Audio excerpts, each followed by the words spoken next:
Joy Sagar is an internationally recognized spiritual medium, psychic healer, speaker, and teacher. Born in India, he began exploring his intuitive gifts at a young age. He later trained extensively with the Southern Cassadaga Spiritualist Camp Meeting Association, earning certifications as a medium and healer in 2013. Joy is based here as a resident in Cassadaga and sees clients here in camp. He offers personal readings, workshops, and public demonstration in his mission and is to inspire growth, healing, and a more profound connection with spirit through compassion, integrity, and wisdom. Please help me in welcoming to the platform Joy Sagar.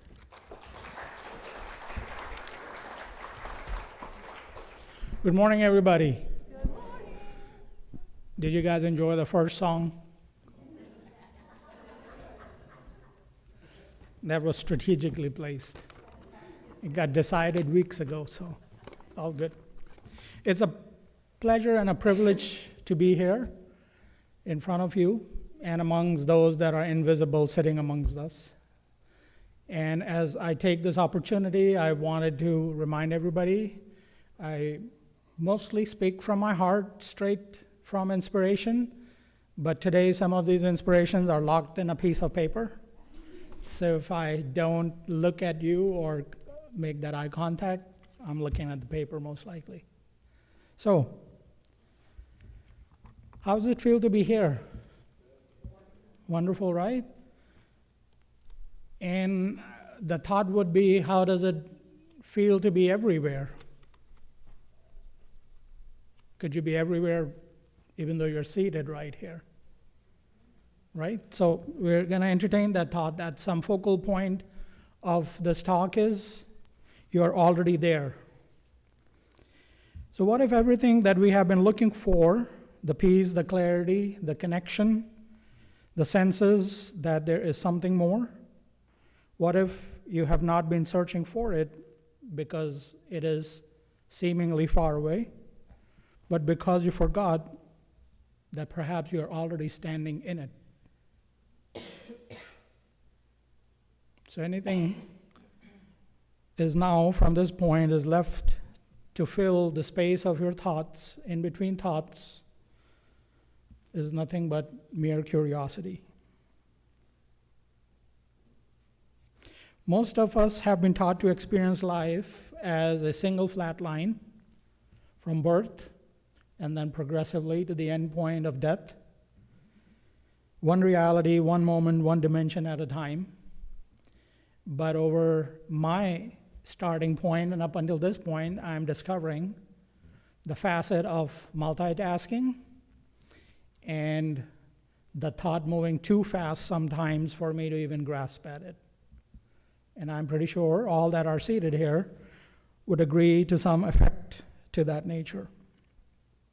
But spiritualism and my exploration within it has given me a whole different level of turbulence, which forces me even more to be more grounded and encouraged to be grounded with those that I come in contact in simplest way possible.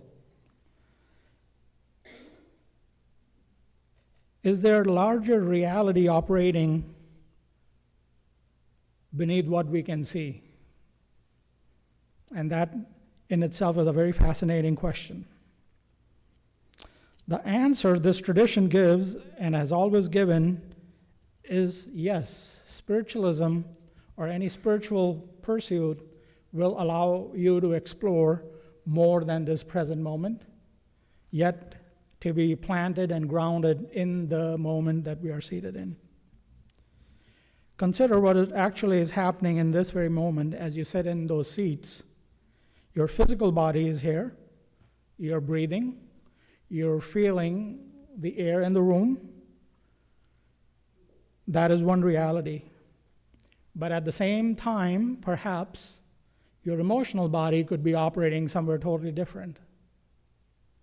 And perhaps the responsible human being that chose to be here for themselves may be lodged somewhere within a dutiful, responsible obligation out there in the world. So perhaps leaving this room, some of us might be darting back to completing that reality when we get to it. Your intuition is already reading this room in ways your logical mind has not yet caught up. And somewhere a part of you, the part that this tradition calls the soul, exists on a continuum that did not begin at birth, and it will not end at the physical death. One of the principles that you read this morning, principle number 4, the existence and personal identity of the individual continue after the change called death.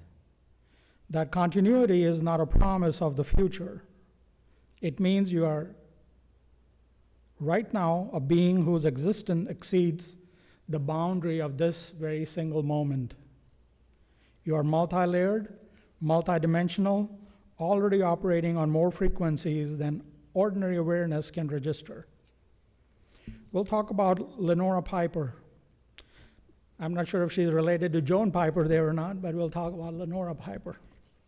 Lenora was one of the most rigorously studied mediums in spiritualist history. Is instructive here because in the beginning of the 1880s, she was investigated by Society of Psychical Research for nearly 3 decades. Investigators, including William James and Richard Hodgson, documented her ability to convey highly specific information about deceased individuals, information she had no normal means of accessing. What made her case extraordinary was not the drama, but its consistency. Session after session, decade after decade, Lenora demonstrated that another layer of reality was in continuous, coherent communication with this one. You did not become spiritual, you have always been spirit. You agreed to wear this physical long enough to learn what only destiny can teach. Let me read this last line again. Session after session, decade after decade, she demonstrated that another layer of reality was in continuous, coherent communication with this one. You did not become spiritual, you have always been spirit. You agreed to wear the physical long enough to learn what only destiny can teach. I will share a little small story. In one of my sessions a few months ago, I want to say it was last year, sometime early fall time, a few months ago, I was sitting with this client and engaged in my work with them in communication and whatever was supposed to take place. And I could find myself lodged into their dimensions, not even life after life, not even past lives, I was just lodged in their dimensions. And while I was in that awareness of myself, present in there, I had this pin drop calmness within myself. It was not turbulent, it was nothing. I was witnessing that dimensional reality for them. And in a split second, I could feel my dimensional reality right locked into that space. This is not a average mediumship experience. This is not anything. That does not make me anything more or less.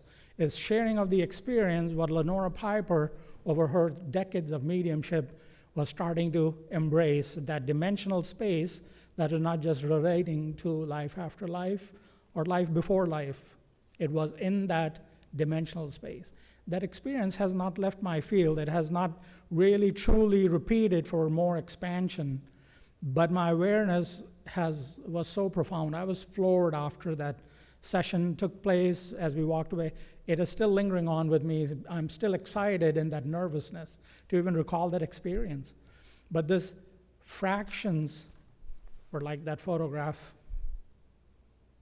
And that photograph was asked to put up there so that when you think in terms of your existence, it's not linear. It appears somewhat like that. I didn't create that image. It's from the internet, but at the same time, it's just for an ideation. Life is not linear. The soul's journey is not linear. Consciousness is not linear. It's omnifaceted. It runs in so many different ways. So quantum physics, not mysticism, not belief, but peer-reviewed science, has demonstrated that a single particle can exist in multiple states simultaneously until it is observed. So imagine how many parts of ourselves is still waiting to be observed, let alone by somebody else, by ourselves. This is called superposition. Before observation collapses all possibilities into one, everything coexists. Every potential reality is simultaneously present. This is not new to spiritualism. Andrew Jackson Davis, in his Harmonial Philosophy, written in 1852, described existence as a series of concentric spheres, each one a higher and finer vibration of reality, all existing simultaneously around and within the physical plane. He described these not as places souls travel to after death, but as dimensions of existence that interpenetrate the physical now. He did not have the language of quantum physics, but he was describing from the inside of his own expanded perception exactly what physics is slowly arriving at from the outside. So if any of you, through your own journeys of life, what I will say this in very honesty, this is not limited to your spiritual practice. This can happen to any one of us at any given moment in time. When that aspect of your soul is ready to experience, it can happen anywhere. It's not waiting for you to do a kumbaya or a meditation or any spiritual journey. It will just take place. Just like if you understand spontaneous combustion, that's exactly what is happening in that time period. So through the aspects of our growth, the implications are staggering and deeply spiritual. Reality is not a single channel, it is a full spectrum. Our principle number 5 that we read, communication with the so-called dead, is a fact scientifically proven by the phenomena of spiritualism. In its deepest reading, not merely a statement about mediumship, it is much more than that. It reflects upon the journey of that soul, upon departure of physical body. It commingles with everything it ever has been and everything it has a potential to ever be. So even that observation can sometimes be an aha moment just waiting to happen if you're exercising that desire to have communication with those that have crossed over. They might bring you some interesting piece of observation that might not make sense in this linear life. But it's an experience just waiting to happen.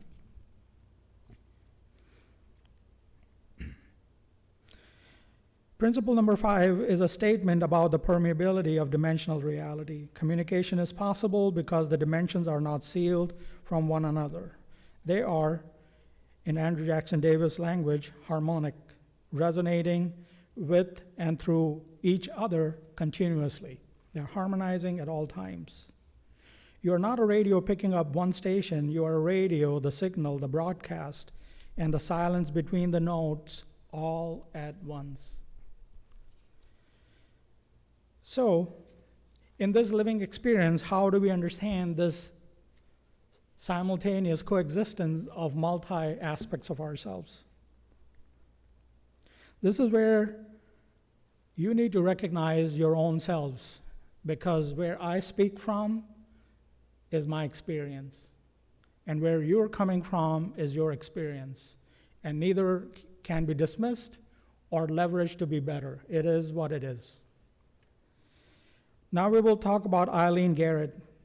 Eileen Garrett, one of the 20th century's most extraordinary mediums, intellectually honest mediums as considered, rather than simply accepting her gifts as supernatural, she actively sought scientific investigation of them, working with parapsychologists at Duke University and founding the Parapsychology Foundation in 1951. What made Eileen Garrett remarkable was her insistence that her mediumistic experiences pointed not to something outside ordinary human capacity, but to an expanded range of it. She believed she was demonstrating what all human beings carry within them, the ability to move fluidly between layers of awareness that most people access only accidentally, yet they can be accessed. And most of us do access them accidentally. Ask yourself, have I ever known something before it has happened? That sense of knowing is another layer of reality communicating with this one. Have you ever had a dream so vivid that it felt more real than life itself? Have you ever been in that place? Have you ever felt the presence of a departed loved one so unmistakably that it could not be dismissed? Our communication, our experience from the other side of life is not an imagination. It is demonstrated awareness within those dimensions.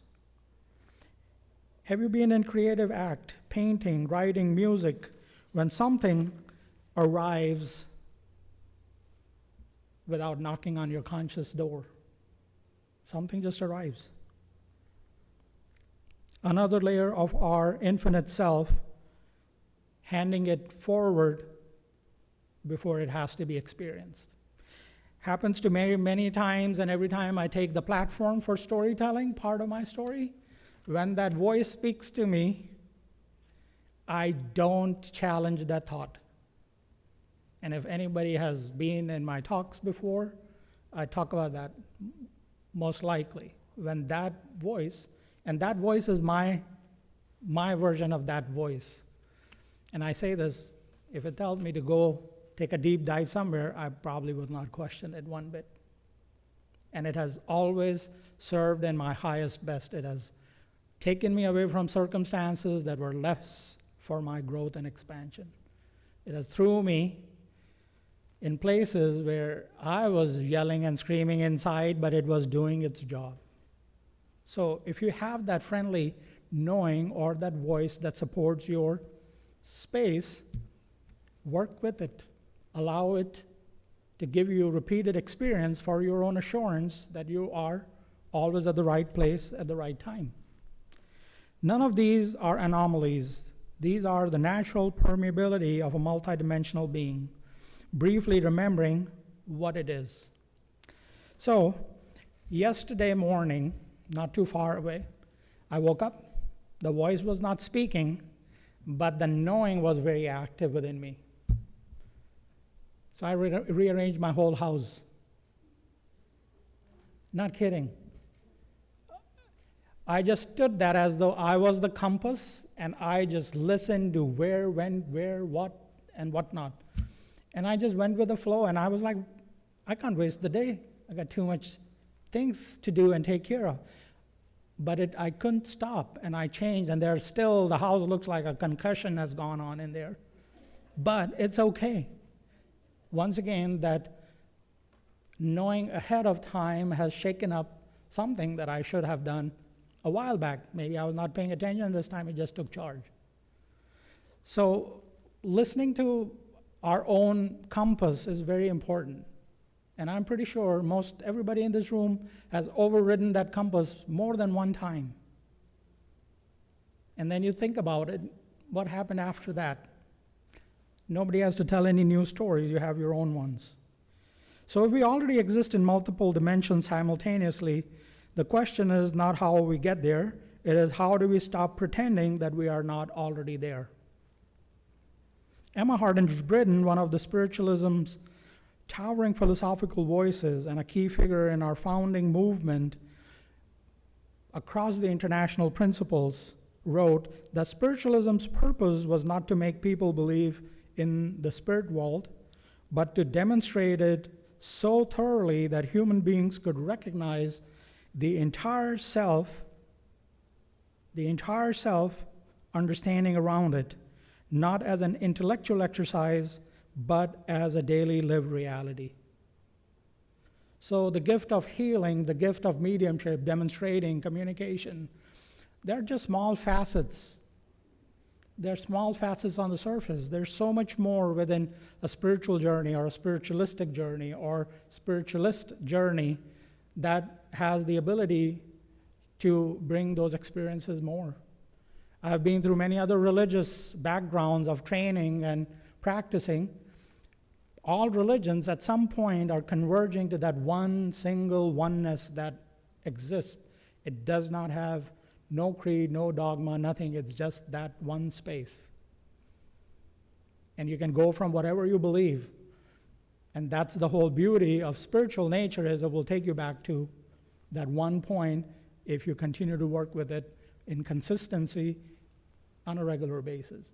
It cannot be a skip and a choice. Doing it today, tomorrow is a different story. That's just, sometimes it doesn't work that way. The reorganization, my aha of yesterday, begins with small but radical choices. Move the altar here, the plans stay where they are, take the selenite block, put it in the other corner. You have no idea what I went through in my first 4 hours of the morning. I was up, not by choice, at 3:30, going around my compass. So that reorganization sometimes comes from the small things. But here are the 4 anchors. First one is pause before reacting. And my reaction 20-some years ago would have been, oh, it doesn't make sense, I'm not going to do it. But Spirit guided me enough for many years to say, oh yeah, something is there. I go through it. And I did my part. The second anchor is trust the impression. When something arrives quietly, comes right next to you, like that little vehicle on the car stop, and you know, I need to pay attention to this one. Trust the impression when something arrives quietly, a word, an image, a knowing, before the rational mind argues it away. The third anchor is hold the paradox. You can be uncertain and trusting, grieving and at peace, fully human and fully spirit. So once again, there's no need for creating duality or exercising duality between that. You can be all of that at one point. Our principle number 8 that we read not too long ago tells us that the doorway to reformation is never closed, here or hereafter, which means no state you find yourself in, it is your permanent address of arrival. You are already there. Living in paradox without needing to resolve it is one of the most advanced things a multidimensional being can do. The fourth one is recognize other as multidimensional too. So once again, my reality is my reality, and you could be part of this diagram in a whole different subset within your own reality. And that's why where I have arrived over many years of goofing up, being egoistic or operating through judgment, and some places I arrived, and we are all doing the same thing, just different faces, different values are operating. So the person who troubles you is also a soul navigating layers of reality that you cannot see.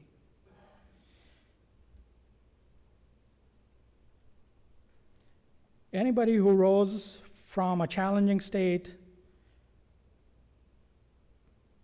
to exercise their spiritualist understanding or their spiritual understanding are rooted within their own conviction. So when you tell me your stories, I can hear it, but also at the same time observing my journey and your journey along at the same vibrating point allows me to honor to see it as is without offering any other offsetting of that. So a little small storytelling. A few years back, a life event happened, and it just shook me to my core. Everything I had developed over my 45, 46 years felt like it was just shattering. It was about to shatter completely. And within that experience, I just paused. I paused. And I paused long enough to understand, no, it doesn't have to be that way. Whoever got triggered by that exchange is also living a story I have no clue about where they are coming from. And that aha of an old wisdom came up. If you don't have it in you, you cannot give it away. And I have done that so many times myself, being short in my previous years, being angry, quick to judge, quick to jump in conclusions. But where I have found that experience was shattering every part of my layers I have took upon. What changed the outcome of that is, after almost a year of fussing with that journey within myself, I deemed that individual as my teacher. They were giving me my life's most deepest and most honest lesson ever. And the whole thing just melted away. Even narrating that instance is making me feel I don't have any weight of it. Whatever happened, happened. It is always going to be whatever it is. But we have to understand, if you deem or recognize life situations as your teachers, no matter how difficult and painful to a human experience it feels, they always have the salve to take care of that too. But presence is very important. So you do not have to transcend the human to access the divine. You need to be so fully present in the human that the divine has nowhere to hide. So when Dr. Martin Luther King's quote is coming to my mind, is not on my piece of paper. You're making progress as long as you're not running away from yourself. Keep running as long as you're not running away from yourself. I found that to be a very simple reminder to me. Where am I? It sometimes has brought me back to myself. In closing, we came here today as people searching for comfort, for answers, for something to carry back into the week ahead. And what I hope for you is that you're leaving with this quiet, unshakable recognition that you were never as small as the world has been telling you.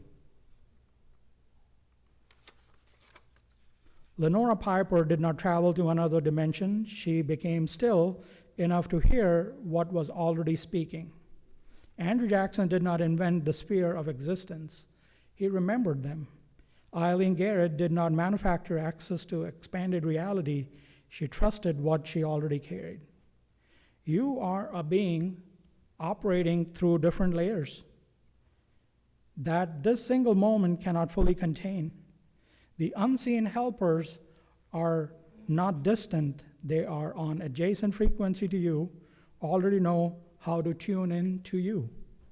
So your guides, your angels, your ascended masters, anybody that is out there knows where we are, and they will plug in whenever they are needed, wherever, however they are needed the most.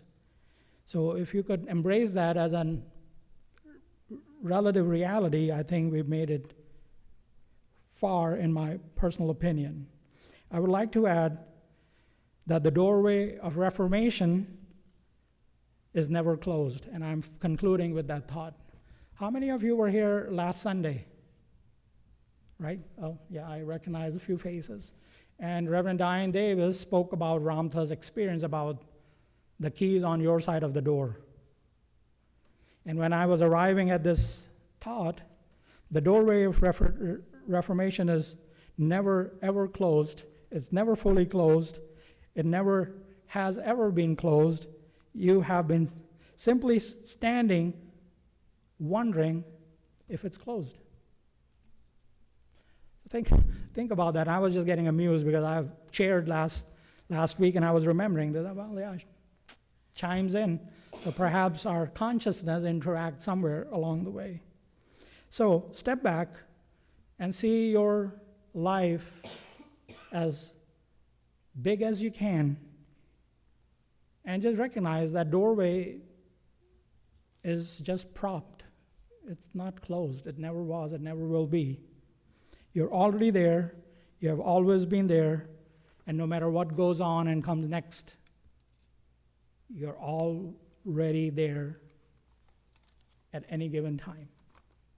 So please enjoy this thought for the day, and know